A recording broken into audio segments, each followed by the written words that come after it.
Hello everyone, my name is Aryan Bhalla और आप लोग मुझे जानते होंगे फनी वीडियोस बनाने के लिए, सार्कास्टिक वीडियोस बनाने के लिए। लेकिन आज साल के एंड में मैं आपके सामने एक मोटिवेशनल वीडियो लेके आया हूँ और ये एक बहुत ही सिंपल सी कहानी होने वाली है। कोई ट्विस्ट नहीं होगा, कोई टर्न नहीं होगा। तो अगर आप ये नहीं देखना चाहते आप अभी बंद कर सकते हैं। तो ये कहानी है आज से 10 साल पहले की। एक शहर में दो दोस्त रहा करते थे, ध्रुव और राहुल, और वो दोनों एक ही कंपनी में नौकरी करते थे और ठीक ठाक कमा भी लेते थे। पर वो दोनों ही अपनी जॉब से ज्यादा खुश नहीं थे। वो दोनों साथ में अपना एक बिजनेस खड़ा करना चाहते थे। तो उन्होंने एक दिन बैठ के डिसाइड किया कि वो अपनी अपनी नौकरी छोड़ देंगे और जितनी भी उनके पास सेविंग्स हैं वो सब इस बिजनेस में लगा देंगे। और उन्होंने बिल्कुल ऐसा ही किया। ये बताने से पहले मैं आपको ध्रुव और राहुल के बारे में कुछ बताता हूँ। तो ध्रुव बिल्कुल भी अच्छा इंसान नहीं था। मतलब वो नशे वगैरह करता था और लोगों से भी ज्यादा अच्छे से बात नहीं करता था। दूसरी तरफ मतलब जो बैड बॉय हम बुक्स में बोलते हैं ना, बिल्कुल वैसा था ध्रुव। दूसरी तरफ राहुल वो एक बहुत ही सीधा इंसान था, लोगों से अच्छे से पेश आता था, कोई भी बुरी आदत नहीं थी। पर वो थोड़ा स्लो था। मतलब ऐसी कोई प्रॉब्लम नहीं थी उसको, पर जैसे सबका अपना अपना दिमाग होता है, अपनी स्पीड होती है, तो उसको बात थोड़ी लेट समझ आती थी। पर वो अपने सीधे रास्ते पे चलता रहता था धीरे धीरे। वहीं दूसरी तरफ ध्रुव ऐसे बुरे कामों में फंसा हुआ था। तो उन्होंने अपना साथ में बिजनेस शुरू किया और ठीक ठाक बिजनेस चल भी रहा था।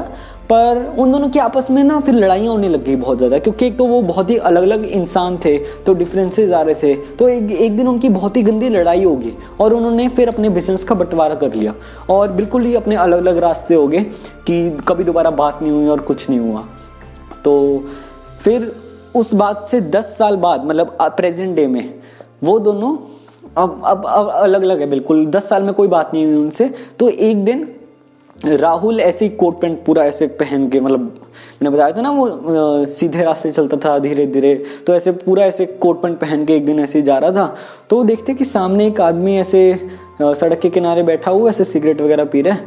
तो उसने देखा कि ये तो ध्रुव है। तो उसने जाके उससे बात की कि अरे इतने सालों बाद मिल रहे हैं ये वो। तो ध्रुव ने भी उससे अच्छे से बात की कि अरे भाई कैसा है ये वो, इतने सालों बाद मिल रहे हैं। तो ध्रुव बोलता कि ये सामने एक बहुत ही बड़ा रेस्टोरेंट था, ऐसे 5 स्टार रेस्टोरेंट था। तो वो बोलता कि राहुल को कि आजा अंदर बैठ के खाना वगैरह खाते हैं, इतने सालों बाद मिल रहे हैं। तो राहुल कहता अरे नहीं, ये रेस्टोरेंट में तो सिर्फ स्टार वगैरह जा सकते हैं, कि ऐसे आम आदमी इसमें एंट्री अलाउड नहीं है, सिर्फ सेलिब्रिटी या बड़े लोगों के लिए रेस्टोरेंट है। उसको था कि ये अब इसको क्या पता, ये तो बाहर बैठे, इसको क्या पता है रेस्टोरेंट में कौन है। तो उसको समझाने लग गया कि अरे इसमें हम लोग नहीं जा सकते, हम आगे एक और रेस्टोरेंट है वहाँ चले जाते हैं। तो ध्रुव कहता अरे नहीं चलते हैं। तो अब राहुल को थोड़ा ऐसे एम्बैरेसमेंट हुई कि सिक्योरिटी गार्ड हमें भगा देगा ये वो, कि इसको तो क्या ही फर्क पड़ता, आदत होगी। पर ऐसे उसकी तो रेपुटेशन की बात थी। पर फिर भी वो मना नहीं कर पाया उसको और वो दोनों चले गए। तो आगे सिक्योरिटी गार्ड ने जो था उन दोनों को जाने दिया। तो राहुल ने सोचा यार अरे अच्छा, मैं तो मतलब बड़ा आदमी लगता हूँ ऐसे कोट पैंट पहन क्यों, कि सिक्योरिटी गार्ड ने मेरे को रोका भी नहीं। तो वो ध्रुव के सामने थोड़ा ऐसे बोलने लग गया कि अरे इस रेस्टोरेंट में देख सिर्फ स्टार्स आ सकते हैं और उन्होंने मेरे कारण आने दिया हम दोनों को ये वो। तो ध्रुव कुछ नहीं बोला, कहता ठीक है। वो बैठे वहाँ पे। तो उतने में वहाँ वेटर आया और वो ध्रुव को ऐसे मिलने लग गया कि अरे सर आप कैसे आना हुआ, ये वो सब ठीक ये वो। तो राहुल को ये देख के बड़ी हैरानी हुई कि इसके साथ ऐसा क्यों पेश आ रहे हैं।